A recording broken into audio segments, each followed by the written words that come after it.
Good afternoon, everyone, and welcome to the first event in our new seminar series, Historians on Planetary Futures. My name is Jared Hoare. I'm a postdoctoral fellow in the New Earth Histories Research Program at the University of New South Wales. And I have the pleasure of convening this series with my UNSW colleagues, Dr. Stephen Pascoe and Dr. Emma Thomas, both postdoctoral fellows at the Laureate Centre for History and Population. Today, we're very excited to present Professor David Christian, who asks, should historians spend more time thinking about the future? Before I introduce the seminar series and Professor Christian, I'd like to begin today by acknowledging that many of us are tuning in from unceded land. I'd like to acknowledge the place where I live and work and that I zoom in from today is the traditional country of the Camaragal people. I pay my respect to elders past and present and extend that respect to Aboriginal or Torres Strait Islander people here today. Historians on Planetary Futures is a seminar series that has emerged out of conversations that are currently taking place between the New Earth Histories Research Program and the Laureate Centre for History and Population at UNSW. My colleagues, Dr. Pascoe and Dr. Thomas, have helped formulate the core themes of this series, and we've been guided by Professor Alison Bashford, Director of both New Earth Histories and the Laureate Centre for History and Population. It's fitting, I think, that we start the series with Professor Christian's way of thinking about history over long temporalities and across disciplines. There are shades of this approach in our interest in what Dr. Pascoe has called in our conversations future gazing.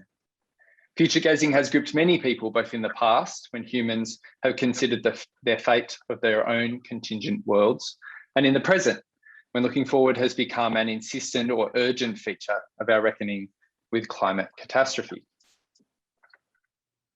Today's seminar will begin with a brief description of the series, after which I'll introduce Professor Christian. The seminar will last for approximately 40 minutes, and then attendees will have the opportunity to ask questions until about 4:30 p.m. We'd prefer if you type out your questions in the chat function on Zoom, where I can pick them up as they come in. I'll remind you again now to please mute your microphones and turn your cameras off. Okay, to Planetary Futures.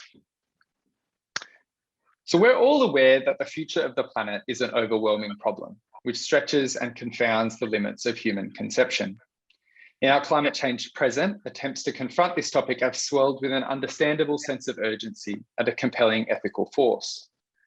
Inspired by this, Historians on Planetary Futures presents perspectives that explore the interrelated ecological, biopolitical, and existential challenges that face humans across multiple temporal and physical scales. The series will broach new histories of the planet and its future that explore the nature of spatial, temporal, and disciplinary boundaries, the connections between politics, humans, and Earth processes, and the traditions, opportunities, and difficulties of thinking about the future. The historians in this series bring a set of concerns and questions that broaden and deepen our collective conversations about possible futures of the planet Earth and the entanglement of such visions with the viability of human habitation. What pasts prefigure planetary futures? How have planetary futures been produced and reproduced by discrete projects of world making? When and why do planetary futures revolve around the question of human population? Do planetary futures ever slip out of anthropocentric frames? How have world, Earth, and planetary histories overlapped, and how have they diverged? By asking questions like these, historians might traverse the threshold, we think, between planetary pasts, presents, and futures, and strike some balance between the urgent feel of our times and what Donna Haraway calls the sublime indifference induced by the despair of what's to come. So someone who's been doing this work for a long time is our speaker this afternoon, Professor David Christian, who is Emeritus Professor at Macquarie University and visiting Professorial Fellow here at New Earth Histories at UNSW. Professor Christian is an internationally recognised historian of Russia, the Soviet Union, and in Asia, who, since 1989, has been instrumental in the development of big history. Over these last 30 years, Professor Christian has written all history at all scales and across many disciplines, publishing 8 sole-authored monographs, the latest being Origin Story, A Big History of Everything. He's delivered many influential seminars, lectures, and talks. He's a fellow of the Australian Academy of the Humanities, the Royal Holland Society of Science, and the Humanities and the Royal Society of New South Wales. Perhaps less importantly, Professor Christian also delivered the very first lecture that I attended at Macquarie University as an undergraduate in 2009. This was in his important course, An Introduction to Big History, which some years later also became the first course that I tutored in during my own PhD. For these personal reasons and many more intellectual ones, it is my great pleasure today to present Should Historians Spend More Time Thinking About the Future? And with that, I hand over to Professor David Christian.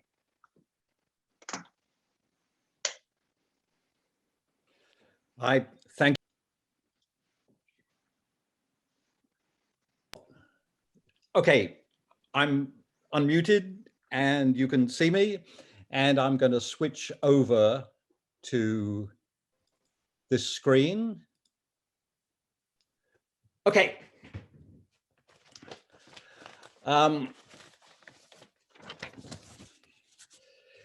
Thank you very much for inviting me to give this talk. I've been working for 2 years on a book on the future, and it's not just about the future, it's about how we think about the future. Current title, Future Stories, The Hidden Face of Time.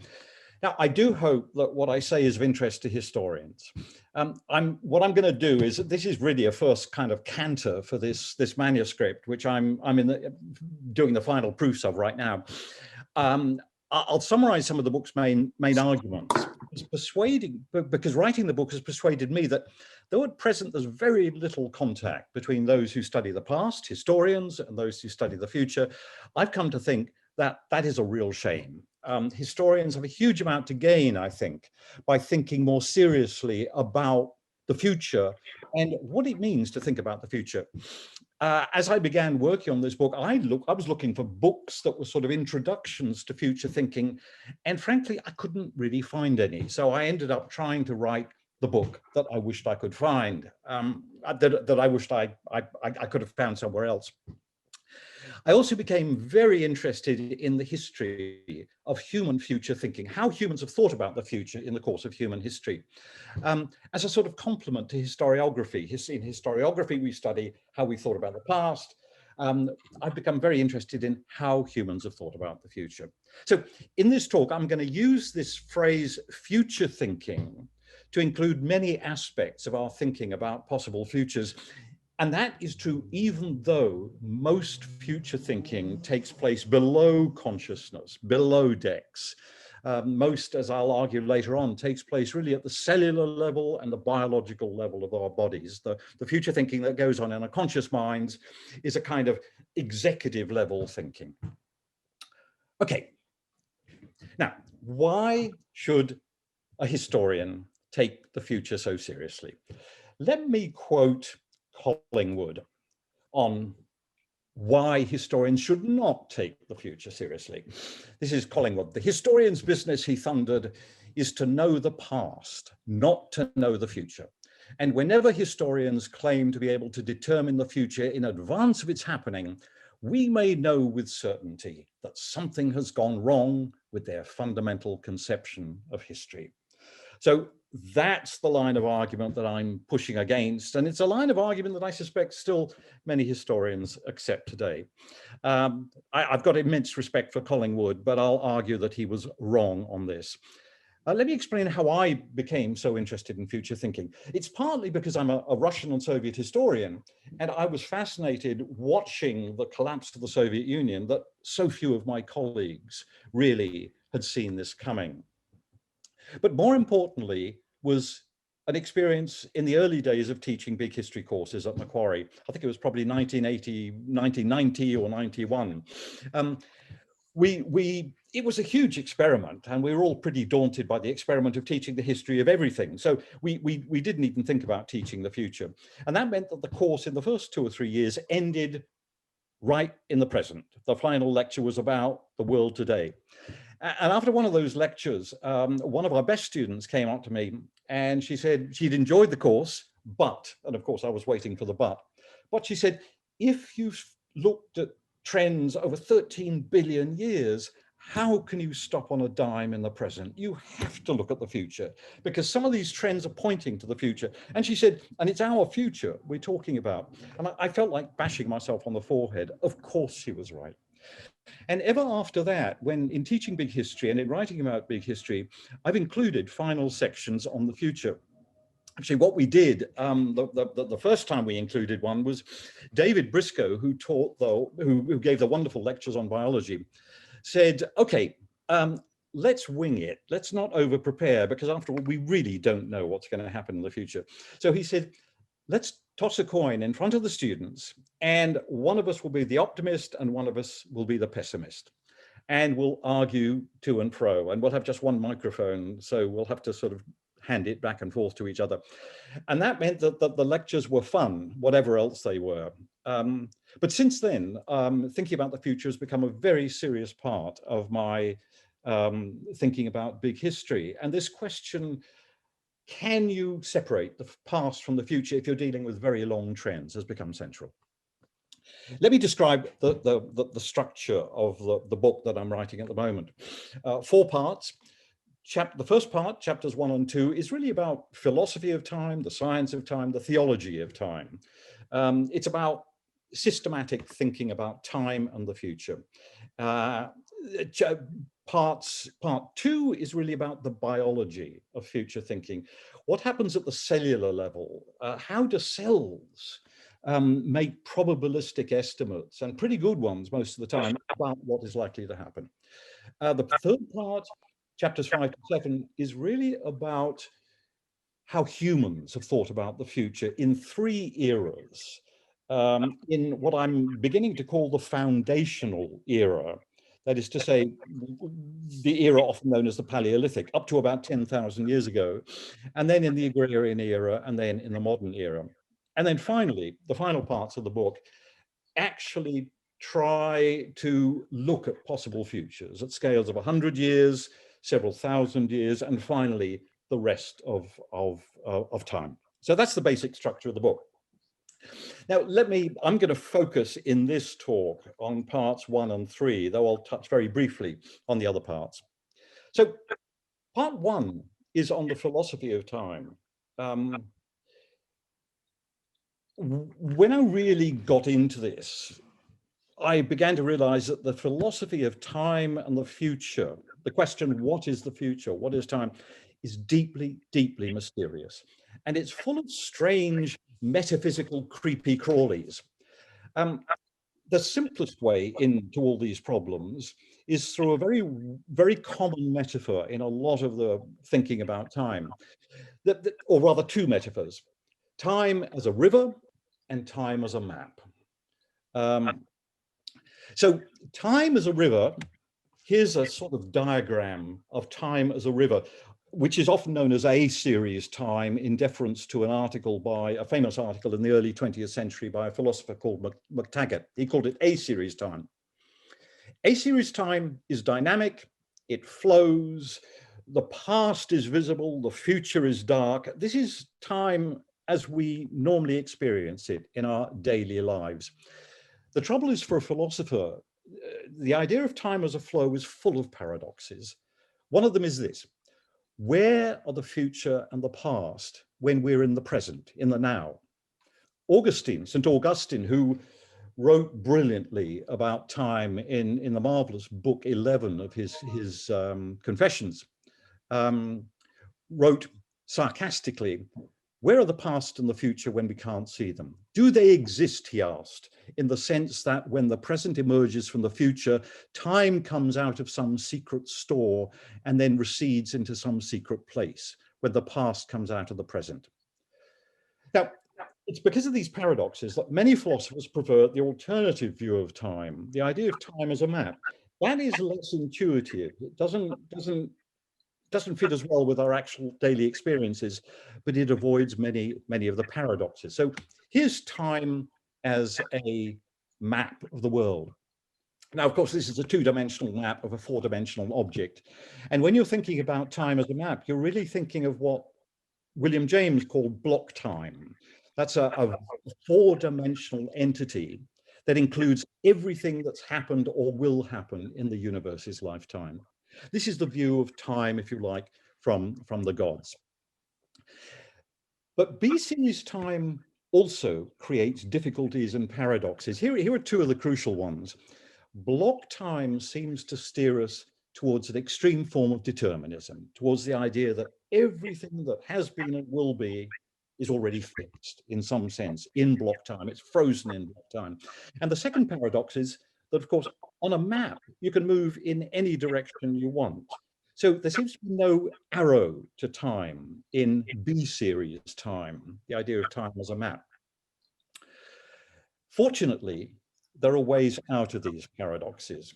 On the idea of determinism, Augustine has a delightful argument. It was a problem for him because he was committed to the idea of a God who was both omnipotent and omniscient, but also allowed us free will. Because without free will, without free choices, there's no ethics, there's no morality. So this was a problem, a theological problem for him. And his solution was this. God, of course, can see block time. He can see everything that's happened and everything that will happen. But we're embedded in time. And when we make our choices, we make real choices. So that what God sees is the result of our choices. And I sometimes wonder whether that answer really works. And I'm inclined to think that it probably does. And I think a lot of philosophers would accept that too. How about the idea of an arrow of time? On a map, there's no arrow. And many scientists will argue that at the level of particle physics, there's no real arrow to time. You can't tell if an electron's moving backwards or forwards in time. At CERN, they deal with particles that seem to move backwards in time. Well, one possible answer to this is that at the particle level, it may well be true that time doesn't have an arrow. But at the level of large, complex entities like you and me, it certainly does. And that arrow is thermodynamic. Because in the long run, complex things will break down, and they will break down in the future. So the future is the direction in which large, complex things seem to break down. This is all probabilistic. This is the probabilistic thermodynamics of modern science. Now, modern science probably accepts these conclusions. It's less deterministic than Newtonian science. Modern science was pretty deterministic really until the late 19th century. But a series of changes in the early 20th century have made modern science more probabilistic in its approach to reality. That means it argues that there is actually wriggle room. The fundamental scientific laws don't determine every detail of the universe's history, and that leaves room for choice. One of the most powerful reasons against extreme determinism comes from biology, in fact. You can ask this question, why do all living organisms have very complex mechanisms for making choices about the future if those choices are already predetermined? There's a delightful version of this argument in Boethius' Consolation of Philosophy. Lady Philosophy asks whether the outcome of a chariot race might be predetermined. Boethius' response is that it could not be because, and I quote, then the exercise of skill would be beside the point. Exactly. Why would God give humans skills, the capacity to make choices, if he had fixed the race? Okay, so this is the chapter on the philosophy of time. In practice, we all live in A-series time, but we also aspire to a glimpse of B-series time, just a glimpse into the future.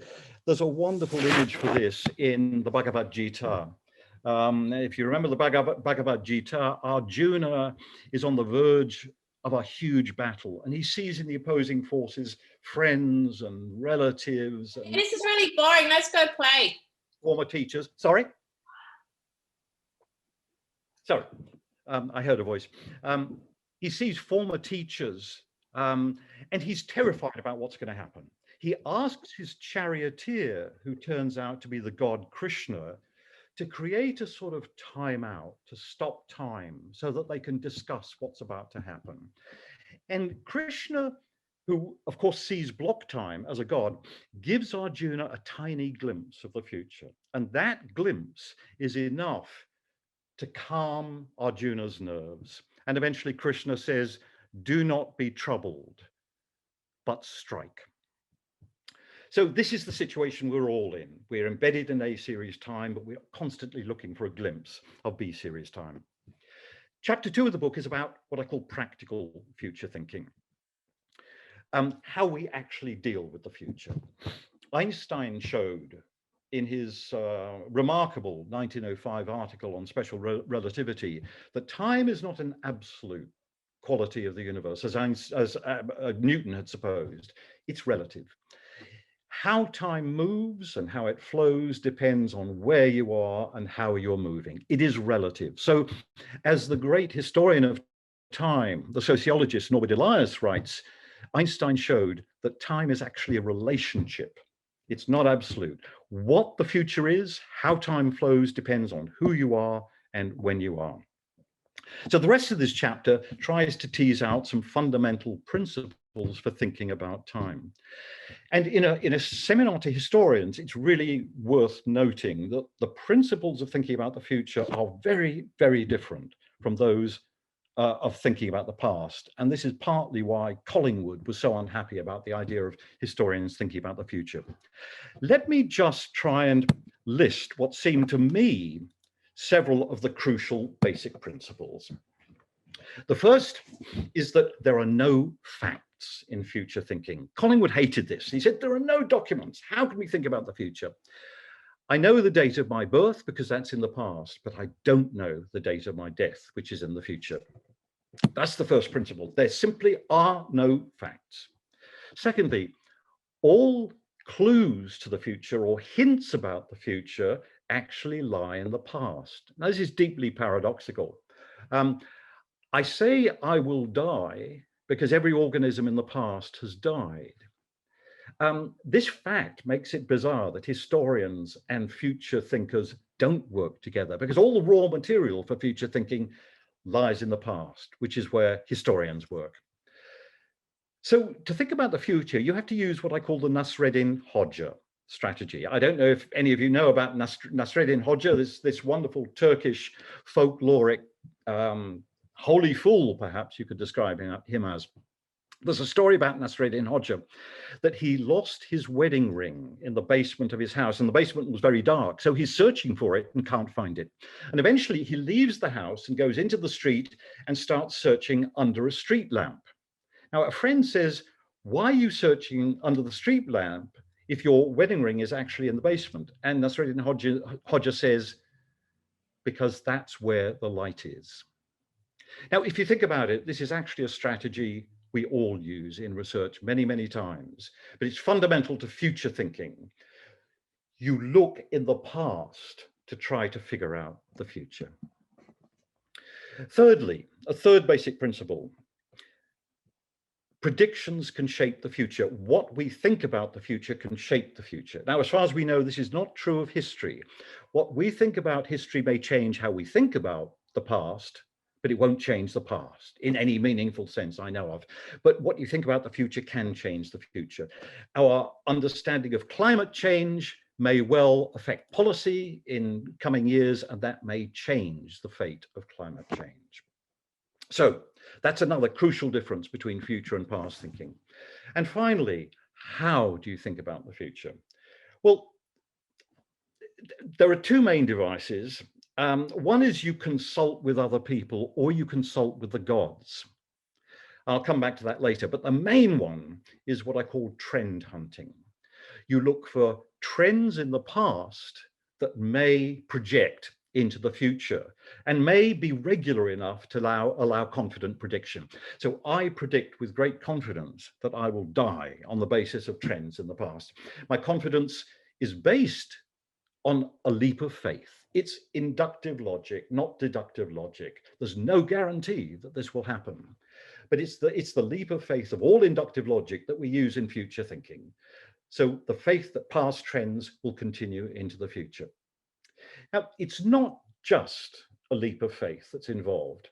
The other reason why we trust these trends to give us some guidance to the future is that we believe the universe is rational. It's not random. There are laws, there are regularities.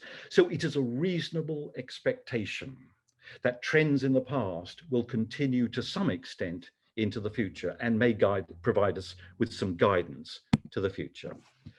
So these two slides are just to illustrate two of the points I've just made. This is a 15th century illustration to Dante's Inferno. And what it shows is soothsayers in hell. They've had their heads twisted back as punishment for the arrogance of trying to look into the future. So that illustrates the second law, that all clues to the future lie in the past. And here's just a picture of Nasreddin Hoxha, which I couldn't resist. Okay. Now,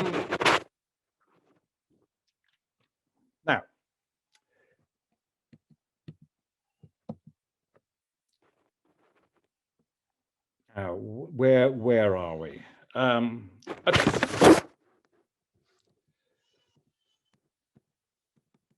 Sorry, oh yes. So I just want to carry on illustrating this idea of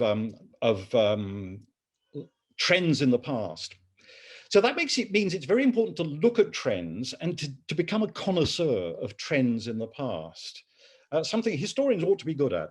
Here's an illustration of what I mean. This is from the IPCC's likelihood scale. This is from 2010 advice to authors for the International Planet on Climate Change.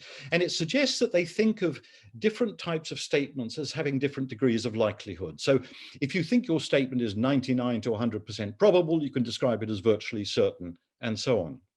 Now here, I've devised a future cone to illustrate this idea.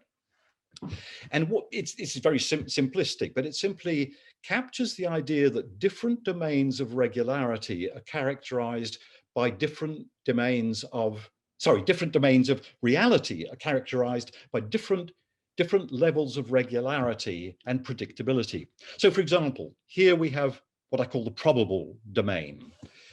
This is a domain in which we find phenomena that we can predict with great confidence: mechanical processes, astronomical processes, even the evolution of the universe to some extent. I predict death with great confidence. I predict taxes with great confidence. These are predictions we're willing to put bets on. I predict the rising of the sun tomorrow.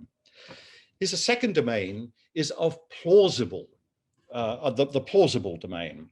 This is the domain in which the processes are less regular than in the probable domain, but they still allow some reasonably confident bets. So a lot of demographic statements lie in this domain. Some chemical reactions do, the impact of well-known drugs do. Here and some, if you're betting on the horses, you bet on the favorite, you're probably in this domain.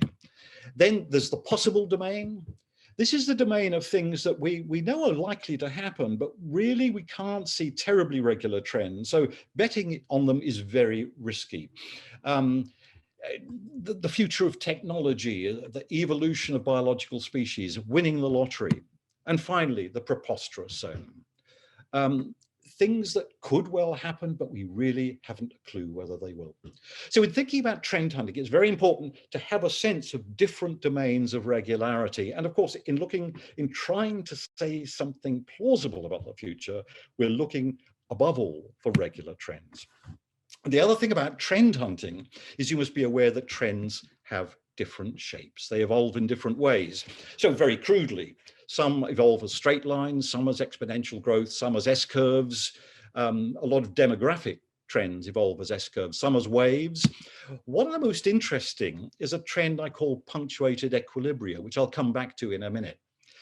This is based on a famous article by Niles Eldridge and Stephen Jay Gould. And they describe a trend in which something arises quite suddenly, and they're thinking about biological species in their original article. Then it sort of stabilizes.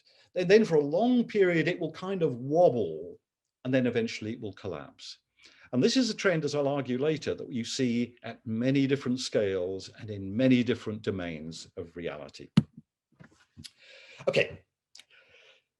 Part 2 of the book is on the biology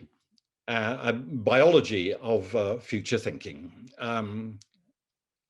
how other species think prepare for the future. So I even have a chapter on E. coli and the biochemical mechanism it uses, and I'm not going to go through that here.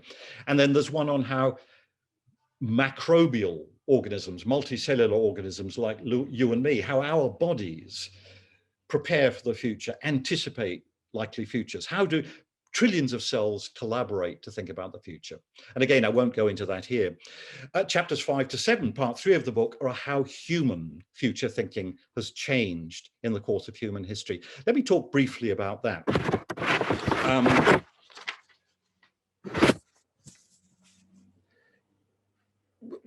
Human future thinking, I'll argue in this book, is radically different from that of all other species. First, there's a biological difference. Our frontal cortex allows more space for planning, for modeling possible futures. But much more important than that, I think, is human language, which allows what I call collective learning. Now, I've argued for many years that what makes our species really distinctive is collective learning. That's our capacity to share ideas and information with such precision and in such volume that ideas and information accumulate across many generations. And that's the process that explains why we've become more and more powerful, because information about trees, about plants, about animals gives you more control over your environment. Until today, we dominate change on planet Earth. Collective learning is the driver that led us to this point. Now, in talking about human future thinking, at a very large scale, of course, I break history into 3 large domains. It's a familiar story. The first is what I call the foundational era, often known as the Paleolithic era, but I think foundational era may be a better term, because this is when the foundations of all human history were laid down. And it lasted from when humans first evolved until about 10,000 years ago. And I argue that in that era, people experience change much as a serious time, much as we do. But it's very probable that most people thought about change rather differently than most people in the modern world, that they saw a much more stable world, a world of limited change. And in fact, their understanding of change was much more like B-series time. And one more thing about that world, there's very powerful evidence, very powerful reasons to think that most humans in most human societies have assumed that all around them there are different purposeful beings, most of them invisible. So that one way of thinking about the future is to consult those beings or negotiate with them. Now, that idea of a world surrounded by spiritual beings seems to have shaped the future thinking of most people in most of human history.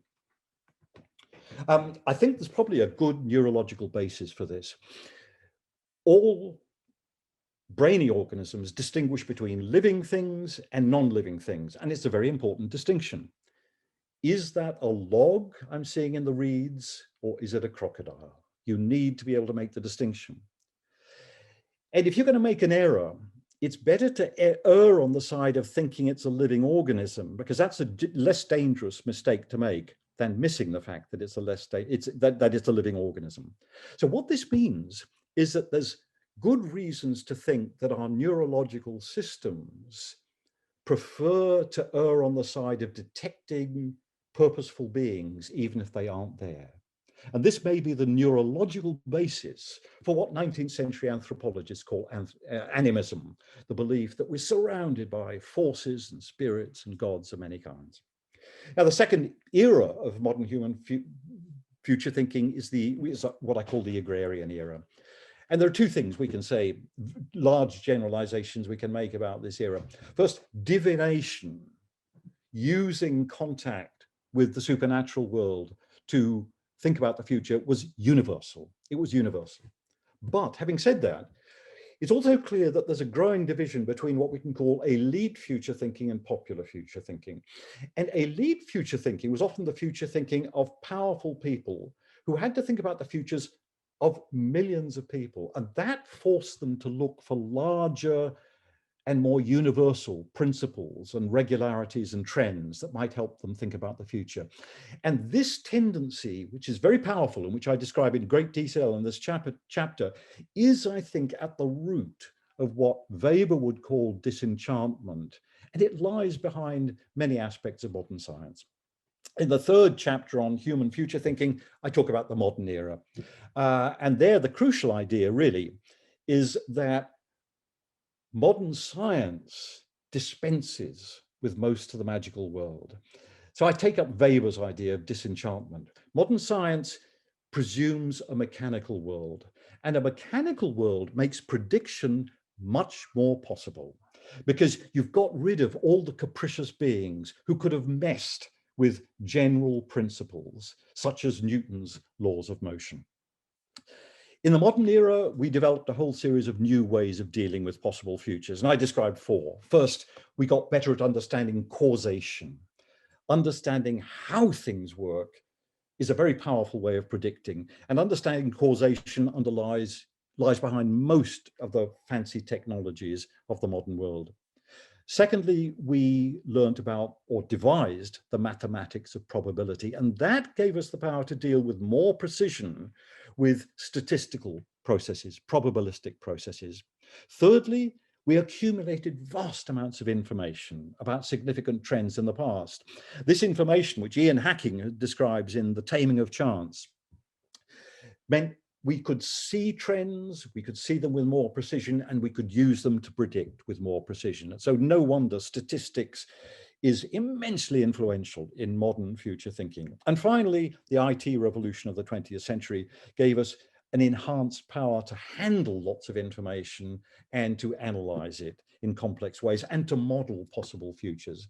So modern future thinking is in many ways a lot fancier than that of the past. And in some domains where regular processes are at work, we can indeed think about the future more precisely. For example, we know the odds of asteroids landing on Earth because NASA has studied near Earth asteroids.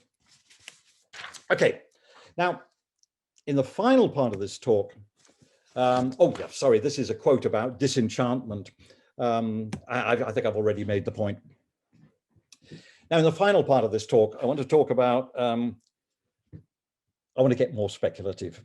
This is thinking about the future's fun because it's less disciplined by facts than history. So you have to speculate, you have to use your imagination more than in the past. So now I want to frankly embark on some more speculative ideas about the future and the meaning of history. Chapters 8 to 10 of this manuscript are about possible futures at the scale of 100 years, the scale of several thousand years, and eventually about the rest of time. What interests me as a historian is that thinking carefully about likely futures encourages us to ask questions about the meaning and direction of the past, because they invite us to speculate about where everything was leading. So I want to illustrate some ideas along these lines. I don't make terribly rigorous claims for these ideas, but I think they at least invite interesting speculations about the meaningfulness of history at large scales. So as we look for large trends in the past that might help us imagine possible futures, we're also thinking about the meaning of history. Now, to study the future, I've argued, means looking for trends, at least in the modern world, where we've largely given up on divination. But to understand the future at large scales, we need to look at very large trends. Now, this is where big history comes in, because most historians regard 10 years or a few centuries as a very large trend. In fact, we need to look at much larger trends to make sense of likely futures at large scales. So what sort of trends do you see if you look at the past through the lens of big history? Well, one is universal, and I've already touched on it. It is punctuated equilibria. So let me describe that trend in slightly more detail. Punctuated equilibria gives us the rough shape of all complex structures, of stars, of living species, of human societies, of you and me. All these structures have there's an emergence phase that's dominated by rising trends. Then there's a sort of stabilization phase, which may involve lots of wobbles, lots of instability, and then finally there's a crash. What creates this pattern? Well, I think the answer is fairly clear. two very large drivers in the history of the universe that operate at many scales, from those of cosmology to those of individual lives. The first is whatever it is about our universe that allows the emergence of more complex things. Now, it's actually very strange that science doesn't have a word for this potential, but we know it exists. More complex things do arise. The second trend, universal trend, is entropy, the second law of thermodynamics. And what that trend does is guarantee that in the long run, all complex things will eventually break down. So this trend of punctuated equilibria arises from the tension between these two universal trends, the creation of complexity and the breaking down of complexity. And that tension, in my view, creates much of the drama and excitement of history in general and of big history in particular. So here's the shape of punctuated equilibrium, this emergence phase full of rising trends, a stabilization phase that may be full of wave-like trends, and then finally a decline. That's the universal trend. Now, if we narrow down a bit and look at human history, but the whole of human history, that's over 200,000 years or more, are there trends, regular trends that are apparent at that scale? And once again, I think the answer is yes. And I've described these trends already. They are the trends of collective learning. I've argued for many years that these trends shape human history and they explain why we are so different. The first species in 4 billion years that can accumulate information over many generations at an accelerating rate. And because knowledge is power, that means our species has become more and more powerful until today we dominate the biosphere. Never before in planetary history has a single species had such power. This is a very, very big deal. This is what created what more and more scholars call the Anthropocene.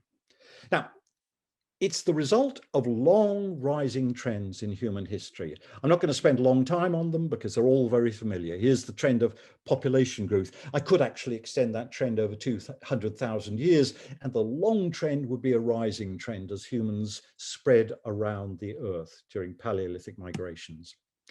Here's a trend in energy consumption. This one too, I could extend back into the foundational era if I wanted, but what this graph shows is simply recent trends in energy consumption, these rising trends in energy consumption. So we see a lot of human history at very large scales is shaped by these long rising trends, but in the 20th century, something strange happened. We began to become aware that as we become a planet-changing species, we're reaching planetary limits. And so we're seeing some of these rising trends beginning to flatten. Population growth is an obvious example. Here you see the point, 1968, when rates of global population growth began to slow. And here you can see the long trend, which most demographers expect to flatten into the 20th century. So here we have a rising trend that's turning into a flattening trend.